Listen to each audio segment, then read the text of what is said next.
Appuntamento a tutti quanti domenica 24 pomeriggio in Piazza San Marco a Venezia. Arriva come ogni anno il cammino da San Marco a San Marco. Questo invito del Presidente del Consiglio regionale del Veneto, Roberto Ciambetti.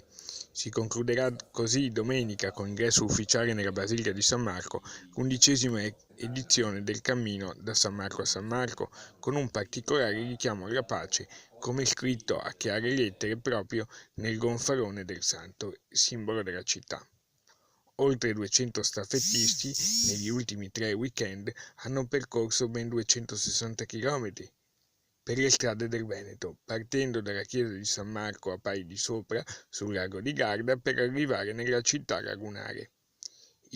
Ideatore e anima della manifestazione, che ha ricevuto il patrocinio della Regione Veneto, l'infaticabile Matteo Grigoli. Spiega ancora Ciambetti. Ha toccato i luoghi di fede più importanti della nostra regione, la Basilica di San Zeno a Verona, la Basilica della Madonna a Monteberico, che toccherà sabato la Basilica del Santo a Padova, quindi tutta una serie di cammini, di percorsi di fede, di percorsi anche di riscoperta storica del nostro territorio assolutamente importanti.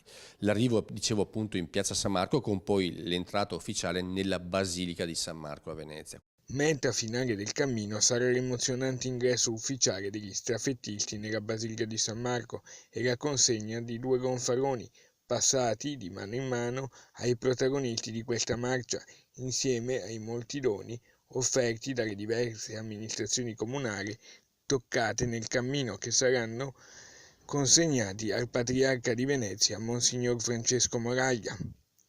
Uno dei 2 gonfaloni verrà invece affidato, come tradizione, ad una comunità di veneti residenti lontano dalla nostra regione, ma ancora oggi legati profondamente al Veneto. Un cammino lungo e una fatica che meritano una grande accoglienza. Perciò ci si augura che in tanti possano essere presenti all'arrivo. Racconta Grigoli, mente e anima della manifestazione.